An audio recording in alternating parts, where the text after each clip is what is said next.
ওরা রাস্তা টেন্ডার হওয়ার পরে এই আমাদের এই তাজনগর বাড়ির কবির ভাই বা এই বাড়ির শহীদ হুজুর আছে।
করতেছি ইউনিয়নের 1 নং ওয়ার্ডের যে রানিং মেম্বার আছে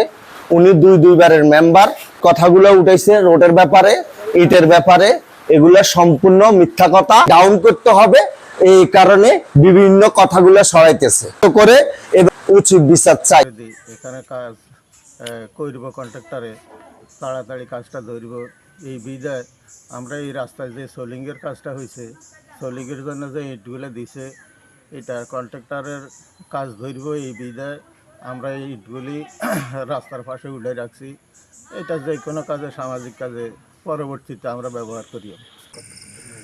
একটা সোলিং ছিল, ওই সোলিংটা আমাদের এলাকার কিছু লোকজনের উদ্যোগে যেহেতু দেখা যাচ্ছে রাস্তার কাজটা ঠিকাদার পাইছে, ওই যে ঠিকাদার আসলে এই রাস্তার ইটগুলো আর দেখা যাচ্ছে কেউ ধরতে পারবো না, এগুলা আমাদের এলাকার এক ভাইয়ের অর্থায়নে ইটগুলা দেওয়া হয়েছে। তো ওনার পরামর্শক্রমেই এই ইটগুলা দেখা যাচ্ছে আসলে উঠিয়ে রাখা হয়েছে বা দেখা যাচ্ছে একটা অ্যামাউন্ট টাকা ওনারা দিবে, ওই টাকা দিয়ে দেখা যাচ্ছে যে সামাজিক দেখা যাচ্ছে কিছু কাজ কাম করা হবে, এই ইয়াতে দেখা যাচ্ছে যে রাখি দিয়েছে রাস্তার টাকাটা। আর